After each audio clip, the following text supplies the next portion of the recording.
The movie begins in 1940 at a German concentration camp where inmates are coerced into forging British currency. The Nazi regime has formulated a strategy to smuggle these counterfeit bills into Great Britain. This enormous influx of cash is intended to overwhelm the banking infrastructure, collapse the national economy, and secure a German victory in the war, with John Beckett appointed to oversee the mission. The narrative transitions to the Birmingham Small Arms Ammunition Plant, where a female employee arrives for her workday.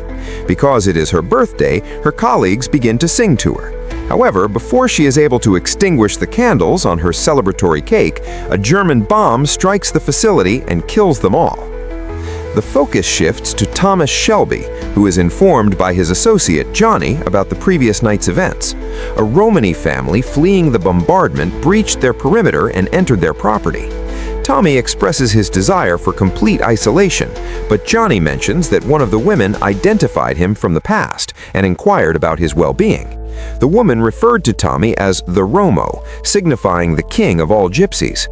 Johnny informed her that the notorious criminal Tommy Shelby had retired from public life to author a book. When Tommy's telephone rings, he disconnects the cord, but his attention is immediately drawn to something outside. Stepping outdoors, Tommy discovers a red scarf suspended from a tree limb. This item once belonged to his late daughter, Ruby, and Tommy perceives her ghost playing in the yard. He retrieves the scarf and drapes it over the headstone of his deceased elder brother, Arthur.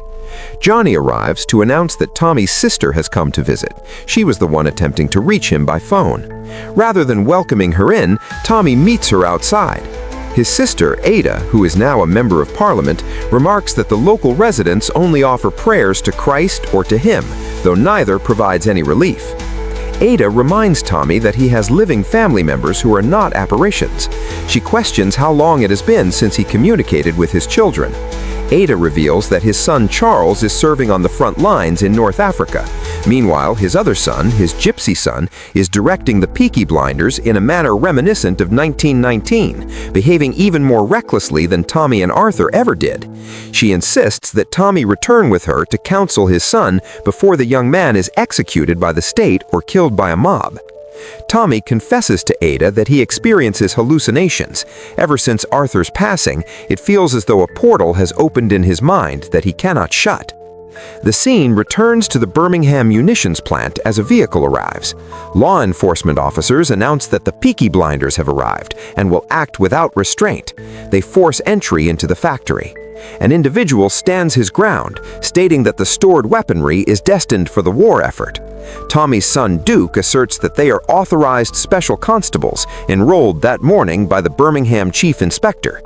Duke's associate Elijah threatens that anyone interfering with their official business will be identified and their kin will be assaulted. The man claims he is not intimidated, prompting Duke to strike him immediately. Duke tells the man he has already served in Flanders and should not challenge him. Duke secures all the firearms and explosives into their transport. Concurrently, Ada reaches the factory to honor those who perished there.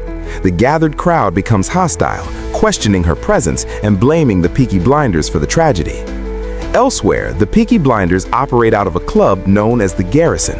An envoy from London named John Beckett arrives to meet with Duke. He presents a high-quality forged £5 note and explains that $350 million more is available. John requires organized crime syndicates like the Peaky Blinders to circulate the currency into the British economy. In exchange, the gang would receive a 20% portion totaling $70 million. John mentions that his superiors in Berlin would have preferred negotiating with Duke's father. Offended, Duke shoots at John's vehicle and declares himself the one in charge. John asks if Duke is prepared to commit treasonous acts that would determine the war's outcome for Germany. Duke retorts that the world is indifferent to him, and he feels the same toward it. John tells him that he will have the opportunity to prove his resolve when the bombs fall tonight. Meanwhile, an intruder enters Tommy's residence. Tommy prepares his weapon and notices that every window in the house is open. A woman is there reading his manuscripts. She explains she opened the windows to permit spirits to depart. Observing her features, Tommy is struck by her resemblance to someone from his past. The woman identifies herself as Co and explains that the face she recognizes is that of her late twin sister. Ko claims she still communicates with her sister, who has a message for him. Tommy asks if her sister's name was Zelda. Tommy had a relationship with Zelda in 1914, and Duke is the result of that union. Ko warns him that his son is in danger, collaborating with wicked men who intend to annihilate the Gypsy people. Tommy states that he is no longer involved in such matters. Ko promises that if he returns to rescue his son, she and her sister will help him find tranquility. Elsewhere, Ada meets with Duke and mentions she just came from the munitions factory. Duke remarks that their trade has improved recently and adds that he is providing medical aid to those suffering from grief and shock. Ada identifies the aid as morphine stolen from a hospital and threatens to report him. Duke is dismissive, noting that Arthur and Polly are dead and his father is mentally unwell. He tells Ada her threats are hollow. Ada observes that Duke shares his father's appearance but lacks the family bond his father possessed. Duke argues that he never had family but is achieving something greater than his father ever did. The scene shifts to Charlie, a Peaky Blinder, whom Ada visits to announce she is going to the military police the next day to report Duke. She seeks the addresses of witnesses to the weapon theft. Charlie advises against this for her own safety, noting that the only person capable of restraining Duke is preoccupied with his book. Tommy experiences hallucinations of his wartime service in his wine cellar. He has become a broken spirit existing between the realms of the living and the dead. Ko appears wearing the red scarf she took from Arthur's burial site. She mentions hearing that Arthur ended his own life and asks if Tommy still dwells on that moment. Zelda then begins to speak through Ko's body, explaining that she occasionally uses her sister as a vessel. Tommy dismisses this as a performance, but Zelda points out the scarf belonged to Ruby and that she has spoken with Arthur at his grave. Tommy inquires about Arthur's words. Zelda offers to share Arthur's message if Tommy helps their son. Tommy refuses, claiming he is no longer that person. Zelda vows to transform him back into that man through more than just conversation. Tommy and Zelda spend the night together, reminiscing about their first meeting at a fair and the day Duke was born. Meanwhile, civilians are taking refuge in public shelters due to the air raids. Ada speaks to the crowd, asking for those who saw Duke's robbery to provide evidence. John arrives to see Duke, accompanied by Virgil, a high-ranking official in the British Fascist League, who must decide if they can collaborate. Duke outlines a plan to use 3 coal barges, which are rarely inspected, operated by his kinsmen.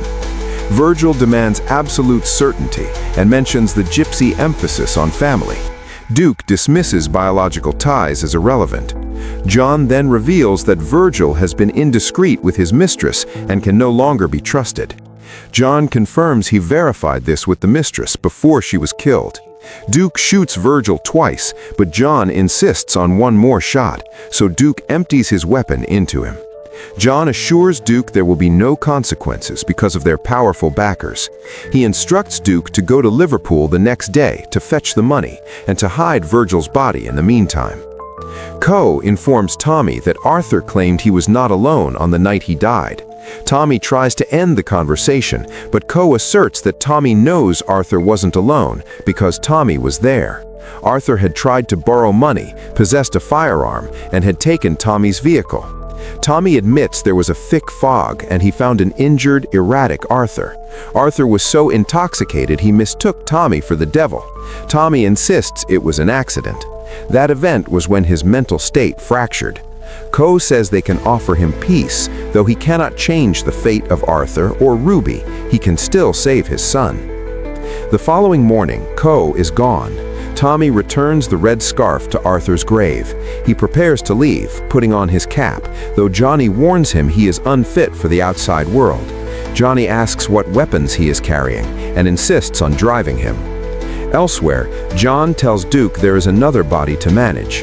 Ada is collecting statements to hand over to the military police, which would lead to Duke's execution. John presents Duke with a choice: 70 million or the gallows. Ada departs with her son to the barracks, followed by Duke. Duke enters a phone booth intending to shoot her, but cannot do it. He continues following them until a car stops in front of Ada. Duke shouts for Ada to flee, but John shoots her from the vehicle. At that exact moment, Tommy tells Johnny to stop their car and gets out. Ada is standing before him, and he realizes she is dead. The police inform Tommy of his sister's death and note that his son has relevant information. Tommy sends Johnny to guard her body at the mortuary while he heads to the garrison. Inside, he halts the music and asks for the owner, but the young patrons do not recognize him. One youth demands he restart the music and insists Tommy dance with him. Elijah recognizes Tommy and tries to calm the situation, identifying him to the others. The boy, still ignorant of Tommy's reputation, pulls a gun and repeats his demand. Tommy places a live grenade in the boy's pocket, and the youth is killed in an explosion outside. Tommy questions Elijah about Duke's whereabouts. Upon finding Duke, Tommy restrains him and accuses him of violating every moral code by stealing from his own and selling drugs to children. Duke denies killing Ada and says he won't kill his kin, arguing that he only sinned because sin is all his father left him. After a physical struggle that Tommy wins, Duke is forced to talk. Duke reveals a plan involving Ada's driver and a vehicle with bullet holes. Tommy then goes to the mortuary and takes Johnny's gun, anticipating that Ada's killer will return there to catch him saying goodbye. Tommy instructs Johnny to tell Duke to bring the stolen weapons to Charlie's yard. Speaking to Ada's body, Tommy confesses that Arthur's death was no accident. He killed him out of exhaustion from Arthur's rage and alcoholism. He admits he had a chance to save him, but chose to be free of him instead. He vows to Ada that something good will come from this evil.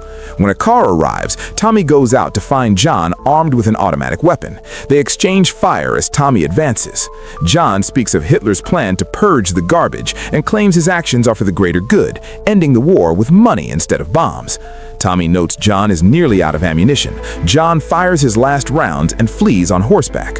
Tommy pursues him through the city on a horse, receiving greetings from those he passes. Co finds Duke and tells him his father is coming to save him, and this is his chance to become a king. She predicts Duke will fight alongside his father, but will eventually kill him in the fog.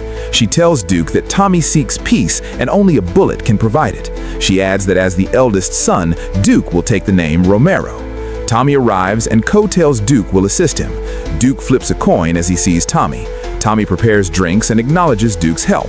They perform a traditional gypsy cremation for Ada using a wagon.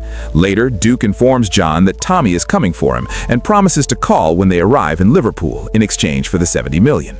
In Liverpool, Tommy meets Stagg, the leader of the docks, who points out John's warehouse. Tommy explains that the warehouse contains a weapon that could lose them the war, and though they will get no medals, they will be doing a good deed. Tommy introduces Duke to Stagg and expresses his trust in him. Tommy's plan involves the Blinders arriving by boat to fight Nazi mercenaries while he uses an old tunnel to ambush John. Both groups are to attack at midnight. In his book, Tommy identifies Duke as his heir, but notes that tonight is a definitive test of his character. Before departing, Tommy asks Co to read his palm. She tells him he will find peace tonight. Tommy reveals he knew her intentions all along, citing a prophecy from Polly Gray about a blackbird, the meaning of Co's name, bringing death. Co says the night will end with either him or Duke dead. Tommy enters the tunnel while Duke meets John. Duke provides John with a fake plan, saying the gang is hidden on the boats, when in fact they have already disembarked, leaving only Stagg. The ancient tunnel Tommy is in collapses on him. As John and Duke drink, the mercenaries wait by the water. Tommy regains consciousness and digs himself out just minutes before midnight. Stagg ignites a fuse and leaps from the boat just before it hits the warehouse and explodes. John threatens Duke, who admits the coin told him to betray his father, but he chose to do the right thing instead. After another explosion set by Tommy, Duke flees. Tommy's men arrive to eliminate the mercenaries, and Tommy joins them. Duke finds Tommy, who is already setting a final bomb among the counterfeit bills. The fake money is destroyed in the blast. John tries to escape in his car, but finds Tommy blocking his path. After a brief exchange of gunfire, Tommy kills John with a headshot. Duke pulls a badly wounded Tommy away from the car. Tommy gives Duke a gun and tells him to use the bullet he was given. Despite Duke's hesitation, Tommy insists, and Duke shoots him. As Tommy dies, his life flashes before him. Duke takes command, ordering the burning of the remaining cash, and Johnny acknowledges him as Romero. At the funeral, Ko gives Tommy's book to Duke. The text reveals Tommy's final wishes for his possessions and his belief that he is finally reunited with his family. He requests his body be burned so he can finally be free, and that is how the movie comes to an end.